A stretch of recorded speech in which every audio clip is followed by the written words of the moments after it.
Bismillahirrahmanirrahim.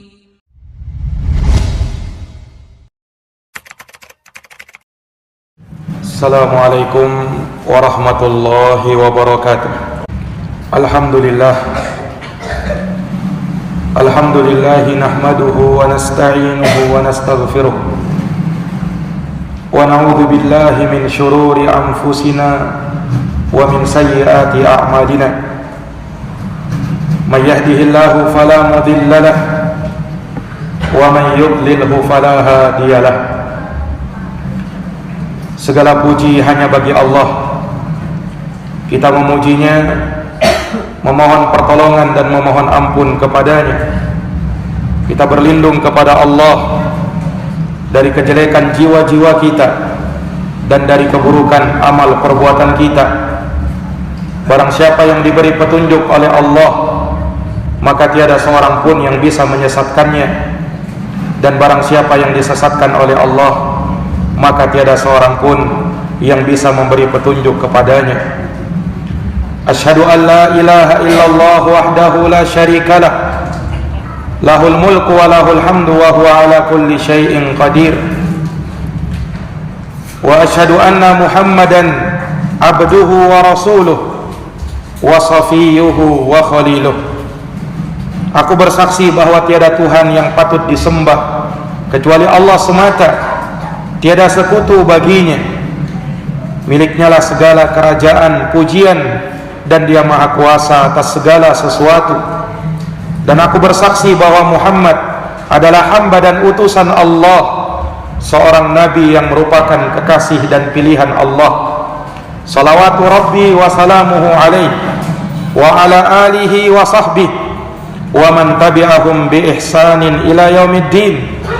Yauma la yanfa'u malu wala banun illa man atallaha biqalbin salim.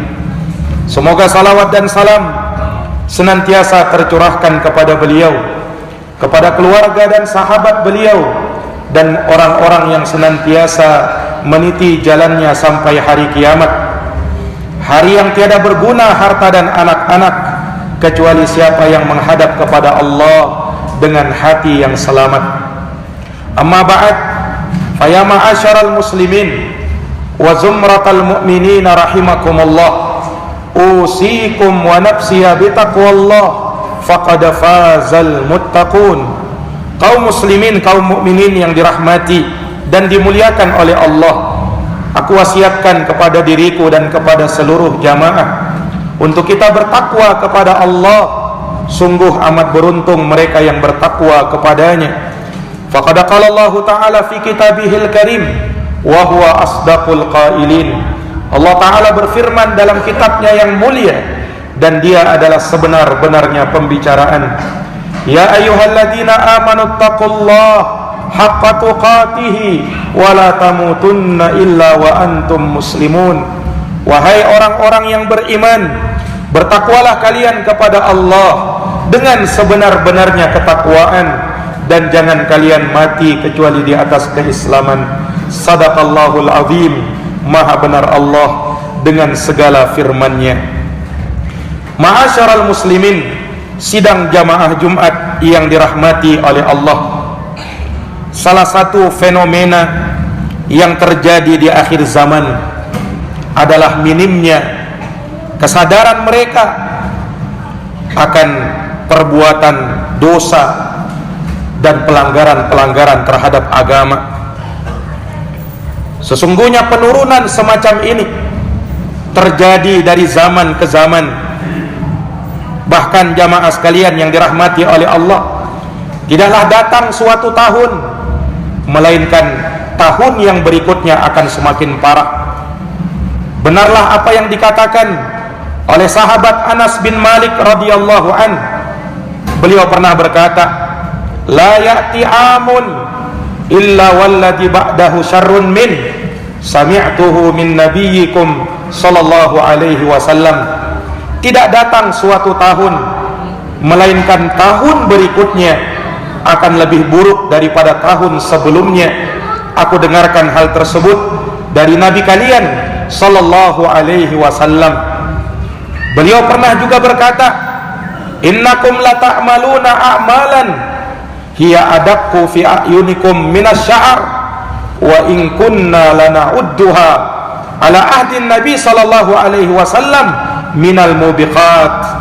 Sesungguhnya kalian benar-benar melakukan suatu dosa yang kalian anggap dosa itu lebih tipis dari sehelai rambut, padahal kami dahulu menganggapnya di masa Nabi SAW adalah perkara yang justru akan membinasakan kami. Jamaah yang dirahmati oleh Allah, sungguh pada hari ini sebahagian orang tidak peduli dengan harta-harta haram. Ia tidak tahu dan tidak mau tahu akan harta yang dia dapatkan, apakah dari yang halal ataukah dari yang haram.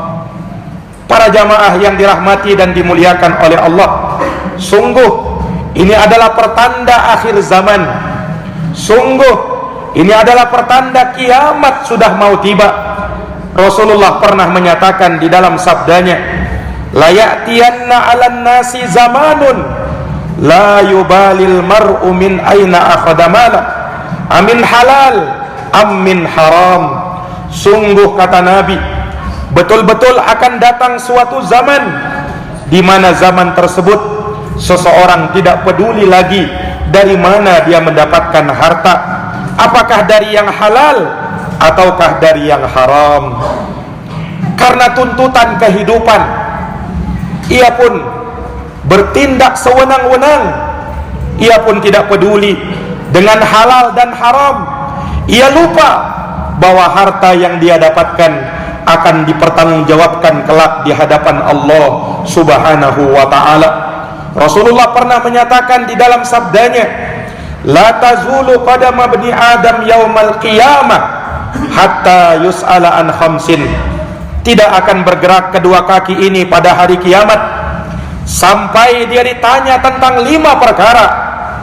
Salah satunya kata Nabi, wa an malihi min aina akhadha malah, wa an malihi, tentang hartanya, dari mana dia dapatkan dan kemana dia belanjakan. Allah akan mintai pertanggungjawaban dan kita harus mempersiapkan jawabannya kelak di hadapan Allah Subhanahu wa ta'ala. Sidang jamaah Jumat yang dirahmati oleh Allah, sungguh sebahagian manusia ia tidak memikirkan perkara-perkara yang seperti ini. Ia seakan memperhamba kepada harta. Ia disetir oleh hartanya. Ketika hartanya berkata tinggalkan ibadah, maka dia akan tinggalkan ibadahnya. Ketika hartanya mengharuskan ia untuk menunda sholatnya, maka dia akan tunda sholatnya. Maka benarlah apa yang disabdakan oleh Nabi, ta'isa abdud dinar, ta'isa abdud dirham, ta'isa abdul khamisah. Celaka hambanya dinar, celaka hambanya dirham, celaka hambanya pakaian. Ia disebutkan oleh Nabi seakan ia menjadi budak, seakan ia memperhamba kepada hartanya. Wal iyadu billah. Orang yang seperti ini tidak yakin bahwa harta itu datangnya dari Allah, rezekinya ditanggung oleh Allah. Ia menyangka bahwa segala yang ia dapatkan adalah hasil dari keringatnya sendiri. Persis seperti yang diucap oleh Qarun, qala innama utituhu ala ilmin indi. Kata Qarun, sungguh tidaklah aku dapatkan harta ini kecuali semuanya adalah dari usahaku sendiri, adalah dari hasil kerjaku sendiri. Ia lupa dengan pemberi rezeki yang sebenarnya, yaitu Allah Subhanahu wa ta'ala. Orang yang seperti ini, dia tidak peduli dengan agamanya, ia tidak mau mempelajari halal dan haram. Maka orang yang seperti ini sangat rentan terjatuh ke dalam perbuatan yang haram. Wal iyadu billah. Sidang jamaah Jumat yang dirahmati dan dimuliakan oleh Allah, sungguh sangat buruk dampak dari memakan harta yang haram. Yang harusnya seorang muslim, yang harusnya orang yang beriman mawas diri darinya, jangan sampai ia bersentuhan dengan harta yang haram. Karena sesungguhnya jamaah sekalian, bersentuhan dengan harta yang haram berarti sama saja telah mendurhakai Allah dan telah mengikuti langkah-langkah syaitan. Allah Subhanahu wa taala berfirman di dalam Al-Qur'an, "Ya ayyuhan nas, kulu mimma fil ardi halalan thayyiba wa la tattabi'u khutuwatis syaitan innahu lakum aduwwum mubin." Wahai sekalian manusia, makanlah dari harta yang halal, yang baik-baik dari apa yang ada di permukaan bumi ini, dan janganlah kamu mengikuti langkah-langkah syaitan. Sesungguhnya syaitan itu adalah musuh yang nyata bagi kamu. Di dalam ayat yang mulia ini Allah mengingatkan kita jamaah sekalian agar hendaknya kita menjauhkan diri dari harta yang haram. Karena barang siapa yang berani memakan harta yang haram, berarti dia telah mengikuti langkah-langkah syaitan. Inilah dampak buruk dari orang yang berani mengkonsumsi yang haram. Demikian pula hadirin yang dirahmati oleh Allah, orang yang telah mengkonsumsi yang haram berdampak dia tidak akan bersemangat melakukan amal ibadah. Dia akan malas untuk melakukan ibadah kepada Allah Subhanahu wa ta'ala. Tidak ada semangatnya untuk melakukan amal saleh, sebab dia telah berani mengkonsumsi yang haram. Maka daripada itu, ketika Allah memerintahkan kepada para rasul, "Ya ayyuhar rusul, kulu minat thayyibati wa'malu salihah." Wahai sekalian para rasul, makanlah dari harta yang baik, lalu kerjakanlah amalan-amal soleh. Ulama mengatakan bahwa harta yang halal akan menyebabkan kita semangat untuk beribadah, akan memberikan motivasi bagi kita untuk beramal soleh. Sebaliknya, harta yang haram akan menyebabkan kita malas beribadah, akan menyebabkan kita tidak bersemangat untuk melakukan amal soleh. Ini dampak buruk dari orang yang mengkonsumsi barang-barang yang haram, wal iyadu billah. Makanya ummatul Islam tidak dikenal mereka bersentuhan dengan yang haram.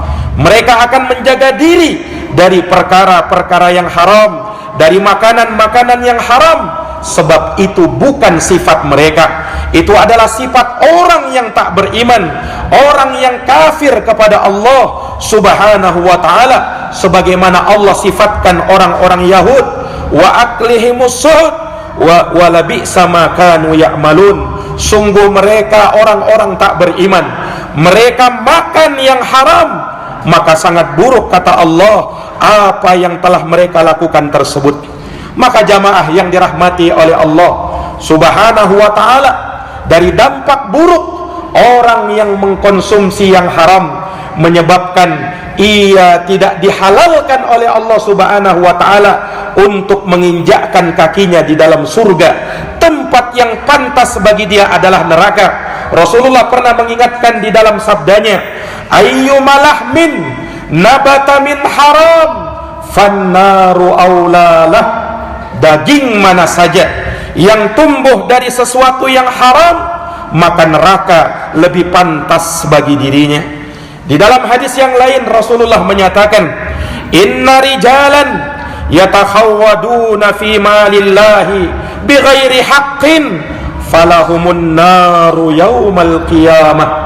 Sesungguhnya ada orang-orang yang mengambil harta yang haram tanpa jalan yang benar, maka bagi mereka neraka Allah Subhanahu wa ta'ala nanti pada hari kiamat, wal iyadu billah. Dan yang terakhir jamaah sekalian, dari dampak makan yang haram menyebabkan doamu, permintaanmu, munajatmu kepada Allah tidak lagi didengar oleh Allah Subhanahu wa ta'ala. Dan jangan harap doamu akan diijabahi oleh Allah. Dengarkan sabda Nabi sallallahu alaihi wasallam.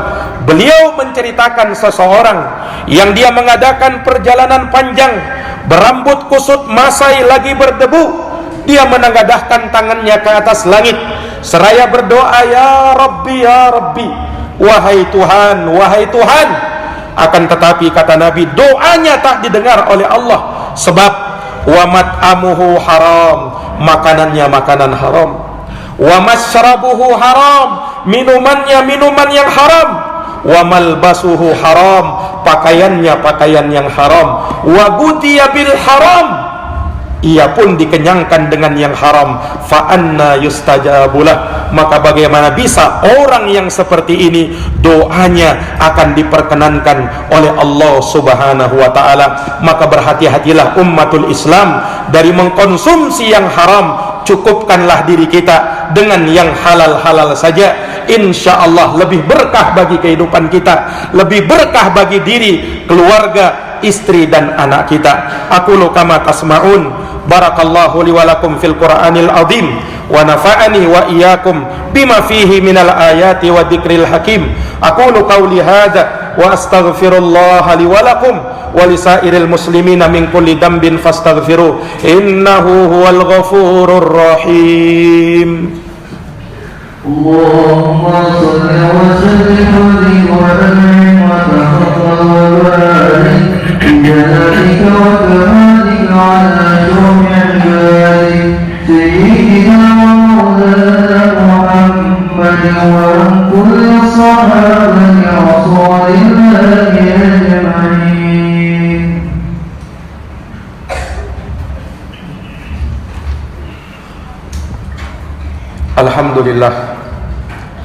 Alhamdulillahi rabbil alamin wal aqibatu lil muttaqin wala udwana illa 'alal zalimin. Asyhadu an la ilaha illallah wahdahu la syarikalah ilahul awwalin wal akhirin wa asyhadu anna Muhammadan abduhu wa rasuluhu shadiqul amin sallallahu alaihi wa ala alihi wa sahbihi wa man tabi'ahum bi ihsanin ila yaumiddin wa sallama tasliman katsira. Amma ba'd. Ma'asyaral muslimin, sidang jamaah Jumat yang dimuliakan oleh Allah. Solusi untuk kita keluar dari harta yang haram, pelajari agama dengan baik.